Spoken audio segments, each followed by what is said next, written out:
fella. সবাইকে স্বাগতম বন্ধুরা। আজ আমরা এমন এক রোমাঞ্চকর গল্প জানব যা আপনাকে অবাক করবে। যখন পৃথিবীতে ইন্টারনেটের কোনো অস্তিত্ব ছিল না, টিভি মিডিয়াও আজকের মতো জনপ্রিয় হয়ে ওঠেনি, ঠিক সেই সময় এক হতো দরিদ্র ছেলে কিভাবে বিশ্বজয় করেছিলেন, কিভাবে তিনি হয়ে উঠেছিলেন ইতিহাসের অন্যতম সেরা কিংবদন্তি পপ তারকা। চলুন আজ সেই জাদুকরী উত্থানের গল্পটি আমরা দেখব। গল্পের শুরুতে আমরা মাইকেল জ্যাকসনকে দেখতে পাই। তিনি একটা শো করার জন্য এগিয়ে যাচ্ছিলেন। এই শোটি কি ছিল সেই সম্পর্কে আমরা খুব শীঘ্রই বিস্তারিত জানতে পারবো। মাইকেল জ্যাকসনের জীবনের গল্প শুরু হয় 1966 সালে ইন্ডিয়ানার গ্যারি শহরে। সেখানে একটি ছোট্ট ঘরের সামনে কিছু বাচ্চারা খেলা করছিল এবং ছোট্ট মাইকেল তাদের দেখে খুবই খুশি হচ্ছিল। ঠিক তখনই মাইকেলের বাবা জেসব তাকে জোর করে নিয়ে আসে আর ভাইদের পাশে দাঁড় করিয়ে দেয়। তাদের 5 ভাইকে দিয়ে জোসেফ একটি ব্যান্ড তৈরি করেছে আর তাদেরকে দিয়ে গানের প্র্যাকটিস করাচ্ছিল। মাইকেল গান গাওয়ায় খুবই পারদর্শী ছিল, তাই জেসব তাকে কঠোরভাবে প্রশিক্ষণ দিচ্ছিল যাতে সে একজন বড় গায়ক হতে পারে। মাইকেলের মা ক্যাথলিন বিষয়টা পছন্দ না করলেও জেসবের কড়া শাসনের সামনে তিনি কিছুই করতে পারত না। একদিন রাতে খাবার টেবিলে পুরো পরিবার একসাথে ছিল। তখন জেসব সবাইকে জানায় তারা একটি বারে পারফরমেন্স করার সুযোগ পেয়েছে, তাই তাদের আরো ভালো করে প্র্যাকটিস করতে হবে। তবে ক্যাথলিন তাদের পড়াশোনা নিয়ে খুবই চিন্তিত ছিল। জোসেফ তখন তাকে পরিষ্কার জানিয়ে দেয় সিঙ্গার হলে তারা পড়াশোনার চেয়ে অনেক বেশি সাকসেস হতে পারবে, তাই তাদের বড় গায়ক হতে হলে কিছুটা ত্যাগ স্বীকার তো করতেই হবে। এরপর কারোই আর কিছু বলার থাকে না। জোসেফ তাদেরকে শিখাতে থাকে কিভাবে গানের পাশাপাশি নাচতে হয় যাতে দর্শক মুগ্ধ হয়ে যায়। তাদের ব্র্যান্ডের নাম ছিল জ্যাকসন 5। এরপর থেকে তারা ছোটখাটো ক্লাবে পারফরমেন্স করতে শুরু করে আর মানুষজন তাদের খুবই পছন্দ করতে থাকে। মাইকেল তার ভাইদের থেকে কিছুটা আলাদা পারফরমেন্স করত। সে বিশেষভাবে পা ঘুরিয়ে নাচতো যা দেখে দর্শক মুগ্ধ হয়ে তার পায়ের কাছে কয়েন ছুড়ে দিত।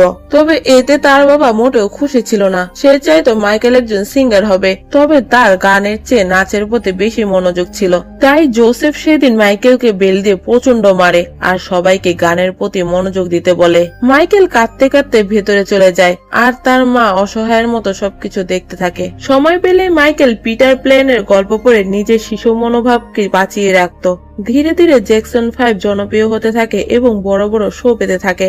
মাইকেল টেলিভিশনে দেখে ডান্সের নতুন নতুন স্টেপ শিখত এবং তার পারফরমেন্সে যোগ করত, তবে এতে তাকে প্রচন্ড মারও খেতে হতো। 1970 সালে তারা একটা স্টেজ পারফরমেন্স করতে যায়। মাইকেল সেখানে একজন বড় সিঙ্গারের অসাধারণ একটা পারফরমেন্স দেখে। এরপরে সে লেডি সিঙ্গার জ্যাকসনদের পারফরমেন্স করতে স্টেজে ডাকে। তারা সেখানে অসাধারণ পারফরমেন্স করে যা দেখে সুজি নামের এক মেয়ে মুগ্ধ হয়ে যায় আর সে জোসেফকে তাদের কার্ড দেয়। সে ছিল বিখ্যাত মিউজিক প্রডিউসার বেরির অ্যাসিস্ট্যান্ট। জোসেফ তার সাথে দেখা করে। সে মাইকেলকে এককভাবে গান গাওয়ার সুযোগ করে দেয়। মাইকেল প্রথমে একটু নার্ভাস থাকলেও বেরি তাকে প্রাণ খুলে নাচতে নাচতে গান গাইতে উৎসাহ দেয়। মাইকেলের কণ্ঠ আর নাচ দেখে সে খুব ভালো করে বুঝতে পারে সে ফিউচার সুপারস্টার হতে চলেছে। সে মাইকেলকে বলে তুমি একদিন সারা বিশ্বের সুপারস্টার হবে। তিনি তাকে মিউজিক তৈরির খুঁটিনাটি এবং গভীরতা বোঝাতে শুরু করেন।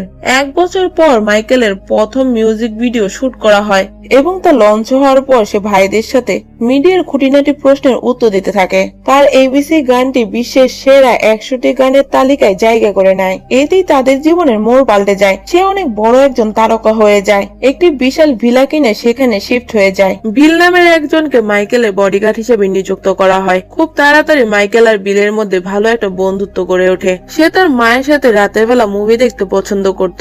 সে তার বিশেষ ডান্স স্টেপ দিয়ে পুরো বিশ্বকে জয় করতে চাইতো। সে তার মাকে বলে বাড়িতে সে পশু পাখি পুষতে চায়। ক্যাথলিন প্রথমে মানা করলেও পরে রাজি হয়ে যায়। মাইকেল জানতো তার বাবা তাদের সন্তান হিসেবে নয় বরং ক্ষমতার উৎস হিসেবে দেখত এবং নিজের স্বার্থের কারণে ব্যবহার করত।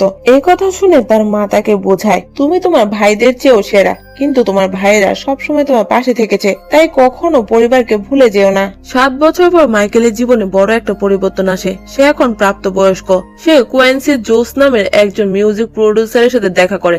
দুজন মিলে একটি নতুন অ্যালবাম তৈরির পরিকল্পনা করে। মাইকেল তার বাবাকে প্রচন্ড ভয় পেত, তাই কোয়েন্সি জোসেফ অ্যালবামের কথা তাকে জানায়। জোসেফ শর্ত দেয় মাইকেলের সাথে তার ভাইদেরও অ্যালবামে রাখতে হবে, কারণ তারা জ্যাকসন 5। এবং মাইকেল সবসময় তার পরিবারের সাথে পারফর্ম করবে। মাইকেল ততদিনে বাড়িতে ঘোড়া পুষতে শুরু করে এবং রাতের বেলা তাদের সাথে কথা বলতো। এদিকে তার নতুন অ্যালবাম অফ দ্য ওয়ালের কাজ শুরু হয়। সে এবং গান এবং নাচে আগের চেয়েও বেশি দক্ষ। জনপ্রিয়তা বাড়ার সাথে সাথে মাইকেল অসুস্থ বাচ্চাদের সাথে সময় কাটাতে শুরু করে, যা তার খুবই পছন্দ ছিল। সে নিজের সাথে রাখার জন্য একটি শিম্পাঞ্জি নিয়ে আসে, তার নাম রাখে বাবলস। তার বাবা এবং বাড়ির অনেকে এটা পছন্দ করে না, তবে মাইকেলের জেদের কাছে সবাই হার মানে। এরপর থেকে সে বাবলসের সাথে সময় কাটাতো এবং নিজের প্রিয় গল্পের বইটাও তাকে পড়ে শোনাতো। একদিন রাতে বই পড়ার সময় সে খেয়াল করে পিটার প্ল্যানের নাকটা খুব সুন্দর আর তার নিজের নাক অনেক বড়। এই চিন্তা থেকে সে রাইনোপ্লাস্টি করানোর জন্য ডাক্তারের কাছে যায়। ডাক্তার জানতে চায় সে কেন এমনটা করতে চায়। সে বলে, আমি একজন স্টার ফটোগ্রাফার, আমার ছবি তোলে, তাই আমার নাক এবং সৌন্দর্য পারফেক্ট হওয়া দরকার। এরপরে সে বাড়িতে ফিরে তার বাবা তাকে দেখে একটু হাসে, তবে কিছুই বলে না। সে নিজের লুক নিয়ে এখন অনেক বেশি সচেতন হয়ে পড়ে এবং বাড়িতে অনেক পশু পাখি নিয়ে আসে। একদিন জোসেফ সবাইকে জানায় তাদের এক ভাই ব্যান্ড ছেড়ে চলে গেছে, কিন্তু জ্যাকসন ফ্যামিলি তাতে ভেঙে পড়বে না। এখনো তারা পুরো পৃথিবীকে নিজের কন্ট্রোলে রাখতে পারবে। তিনি বাকি ভাইদের নিয়ে নতুন ট্যুরে প্ল্যান করে, তবে মাইকেল আর তার মা সিদ্ধান্তের বিরোধিতা জানায়। জোসেফ প্রচন্ড রেগে যায়। সে বলে মাইকেল এখন ফেমাস, তাই তাদের এই সুযোগ কাজে লাগাতে হবে। মাইকেল না করলে জোসেফ প্রচন্ড রেগে গিয়ে তার দিকে তেড়ে আসে আর বলে, বাড়ির সব ডিসিশন আমি নিব। মাইকেল রাগ করে সেখান থেকে বেরিয়ে যায়। সে তার গার্ড বিলকে বলে ছোটবেলা থেকে তার বাবা তাকে কতটা মানসিক চাপে রেখেছে। বিল তাকে পরামর্শ দেয় সে এখন বড় হয়েছে, চাইলে সে তার বাবার নিয়ন্ত্রণ থেকে বেরিয়ে আসতে পারে, নিজের সিদ্ধান্ত নিজে নিতে পারে। মাইকেল বিষয়টা নিয়ে গভীরভাবে চিন্তা করতে শুরু করে, যদিও সে তখন জ্যাকসন 5 এর সাথে কিছু ট্যুর চালিয়ে যাচ্ছিল। মাইকেলের জনপ্রিয়তার কারণে তার প্রতিটা শো হাউসফুল হতে শুরু করে। শো শেষে তিনি তার মিউজিক ডিরেক্টরের সাথে দেখা করে, যেখানে জন নামের একজন বড় মাপের উকিলও ছিল। সবাই জানতো মাইকেল এখন সোলো পারফরমেন্সে বেশি আগ্রহী। মাইকেল জনের সাথে কথা বলে জানতে পারে তিনি বড় বড় তারকাদের কেস এবং ম্যানেজমেন্ট সামলায়। তিনি জনকে তার হয়ে কাজ করতে বলে এবং প্রথমেই তার বাবাকে ম্যানেজার পদ থেকে সরিয়ে দেওয়ার নির্দেশ দেয়। সন্ধ্যায় জোসেফের কাছে একটা ফ্যাক্স আসে, যেখানে লেখা ছিল মাইকেল তাকে চাকরি থেকে বরখাস্ত করেছে, যা দেখে সে প্রচন্ড রেগে যায়। ক্যাথরির সাথে রাগারাগি করতে থাকে, তবে সে খুবই শান্তভাবে বলে, মাইকেল এখন বড় হয়েছে, তুমি তাকে মারতে পারো না, তাকে নিজের মতো চলতে দাও। খাঁচার পাখির মতো বন্দি করে রাখা আর সম্ভব নয়, আর তাদের এত কিছু তো মাইকেলের জন্যই হয়েছে। জোসেফ আরো রেগে গিয়ে বলে, তাকে এই পর্যন্ত আমি এনেছি, আমি তাকে তৈরি করেছি, সে আমাকে বাদ দিয়ে অন্য ম্যানেজার কিভাবে রাখতে পারে। কিন্তু ক্যাথলিন মনে করিয়ে দেয় মাইকেলের প্রতিভার গুণে তারা আজকে এই অবস্থায় আসতে পেরেছে। একদিন মাইকেল আর বিল শপিং করতে যায়, সেখানে কিছু বাচ্চা আর তার মায়েরা তাকে চিনতে পারে। তিনি দাঁড়িয়ে তাদের অটোগ্রাফ আর উপহার দেয়। সে বাচ্চাদের খুবই পছন্দ করত। নিজের হারিয়ে যাওয়া শৈশব তিনি এই শিশুদের মাঝে খুঁজে পেত। বাড়িতে পশু পাখিদের সাথে সে বেশি সময় কাটাতো। একদিন জোসেফ একটা চিঠি দেখে মাইকেলকে বলে তিনি যা করেছে তার পরিবারের জন্যই করেছে, কিন্তু মাইকেল এখন আর তাকে ভয় পেত না। মাইকেল নিয়মিত ক্যান্সার আক্রান্ত শিশুদের সাথে দেখা করতে যেত। জনের সাথেও তার বন্ধুত্ব আরো গভীর হতে থাকে। মাইকেল তাকে জানায় সে পার্সোনাল লাইফ মিডিয়াতে আনতে চায় না, তাই এদিকে সে যেন ভালো মতো লক্ষ্য রাখে। সে নিজের অ্যালবাম আর নিজের পারফরমেন্স কিভাবে আপডেট করবে সেগুলো নিয়ে চিন্তা করতে থাকতো। প্রতিদিন সে তার বাড়ির নিজস্ব স্টুডিওতে সবকিছু অ্যানালাইজ করত এবং নিজের সুর আর কথা নিয়ে কাজ করত। কিন্তু এখনো তার গানের কিছু লাইন লেখা বাকি ছিল। তখনই সে খবরে শুনতে পায় শহরের কৃষ্ণাঙ্গদের মধ্যে গ্যাং ওয়ার ছড়িয়ে পড়েছে। এই হানাহানি দেখে তার খুবই খারাপ লাগে। সে বুঝতে পারে না মানুষ একজন আরেকজনকে এতটা ঘৃণা কিভাবে করে। তিনি সিদ্ধান্ত নেয় এই মিউজিকের মাধ্যমে তিনি মানুষের মনে ঘৃণা দূর করবে। এরপরে মাইকেল বিলের সাথে সেই কৃষ্ণাঙ্গদের গোপন আস্থানায় পৌঁছায়, যেখানে তারা সবাই নিজেদের স্টেটের ডান্স পারফরমেন্স করছিল। তখন মাইকেল তাদের সাথে দেখা করে আর প্রস্তাব দেয় তারা যেন এইসব হানাহানি বন্ধ করে এবং প্রস্তাব দেয় তার পরবর্তী অ্যালবামে তার সাথে ডান্সার হিসেবে কাজ করতে। এরপর মাইকেল সবার সাথে ডান্স করতে থাকে এবং তাদের নাচের স্টেপ শেখাতে থাকে। মাইকেল তার ডান্সে কতটা বেস্ট ছিল তা আমাদের এই সিনগুলোতে অসাধারণভাবে বোঝানো হয়েছে। এইভাবেই তৈরি হয় ঐতিহাসিক গান বিট ইট। তবুও কুইন্সির এই গানটা এতটা ভালো লাগেনি। এরই মধ্যে মাইকেল একটি হরার মুভি দেখে অনুপ্রেরিত হয় এবং তৈরি করে থ্রিলার। নিখুঁত করার নেশায় মাইকেল গানের স্টাইল বারবার পরিবর্তন করতে থাকে, যা শেষ পর্যন্ত একটি আইকনিক রূপ নেয়। থ্রিলার অ্যালবামটি মুক্তি পাওয়ার সাথে সাথে বিশ্ববাজারে যেন ঝড় উঠে যায়। এটি বিশ্বের সর্বকালীন সেলিং অ্যালবামে পরিণত হয়। এরপর মাইকেল মিউজিক প্রডিউসারের সাথে দেখা করে, সেখানে ওয়াল্টার মাইকেলের অ্যালবামের অনেক প্রশংসা করতে থাকে, কারণ সে নতুন নতুন রেকর্ড তৈরি করছিল। কিন্তু মাইকেল বলে আমি তোমার উপর রেগে আছি কারণ তুমি এমটিভিতে আমার মিউজিক প্রকাশিত করছো না। ওয়াল্টার জানায় এমটিভি কৃষ্ণাঙ্গদের গান প্রকাশিত করতে চাইছে না, তবে সে কর্তৃপক্ষের সাথে কথা বলবে। আর এমনটাই হয়। ওয়াল্টার এমটিভি কর্তৃপক্ষদের হুমকি দেয় তারা যদি মাইকেলের গান প্রকাশিত না করে তাহলে সে আর কোনো শিল্পীর গানই তাদের দেবে না। শেষ পর্যন্ত থ্রিলার এমটিভিতেও বাজতে শুরু করে এবং মাইকেল আমেরিকার প্রতিটা ঘরে ঘরে পরিচিত মুখ হয়ে ওঠে। 1983 মঞ্চে পারফরমেন্স করার সময় বোঝা যায় মাইকেল এখন কতটা পাওয়ারফুল। তাকে এখন আর কেউ আটকাতে পারবে না। তার ভক্তের সংখ্যা এতই বেড়ে গেল যে সে রাস্তার মধ্যে 1 সেকেন্ড দাঁড়ালেই সম্পূর্ণ রাস্তায় তার ভক্তদের ভিড় বেঁধে যায়। এরপরে সে তার পরিবারের সাথে দেখা করে। সেখানে সবাই মাইকেলের জন্য অনেক বেশি খুশি ছিল। তখন জোসেফও সেখানে আসে আর তার প্রশংসা করতে থাকে। এক পর্যায়ে সে মাইকেলকে মানি মেকিং মেশিন বলে, যা শুনে সেখানে সবাই প্রচন্ড রেগে যায়। এরপর ডন কিং নামের একজন প্রমোটার জোসেফের সাথে দেখা করে এবং জ্যাকসন 5 এর সাথে একটি বড় ট্যুর ও পেপসিকোর সাথে একটা ডিলের প্রস্তাব দেয়। এতে তাদের অনেক বেশি লাভ হবে। কিন্তু তার সন্দেহ ছিল মাইকেল এখন স্টার হওয়ার পর তার ভাইদের সাথে আর পারফরমেন্স করবে না। কিন্তু জোসেফ তাকে ভরসা দেয় সে যেভাবে হোক মাইকেলকে রাজি করাবে। মাইকেল ঘরে এসে দেখে তার বাবা তার রুমের মধ্যে কিছু একটা করছে। সে এখানে কি করছে জানতে চাইলে জোসেফ তার অনেক প্রশংসা করে, কিন্তু সে খুব ভালো করেই জানতো তার বাবা কোনো মতলব ছাড়া তো এখানে আসেনি। জোসেফ বলে, তোমার ভাইদের এখন একটি ট্যুর করার খুবই দরকার। আমি চাই না তুমি এটা আমার জন্য করো, বরং তুমি তোমার পরিবারের জন্য এটা করো। মাইকেল বলে, আজ পর্যন্ত তিনি তার পরিবারের জন্য অনেক কিছু করেছে, তিনি এখন নিজের মতো বাঁচতে চায়। এবার জোসেফ তাকে ইমোশনালি ব্ল্যাকমেল করে আর বলে, এটা শুধু তুমি নিজের এবং নিজের পরিবারের জন্য নয়, সেই সব কৃষ্ণাঙ্গদের জন্য করবে যারা এতদিন পর্যন্ত অনেক কষ্ট সহ্য করেছে। তাকে আরো জোর দেয় বলে, নিজের এবং নিজের পরিবারের সম্মানের জন্য তাকে এই ট্যুরটা করতেই হবে।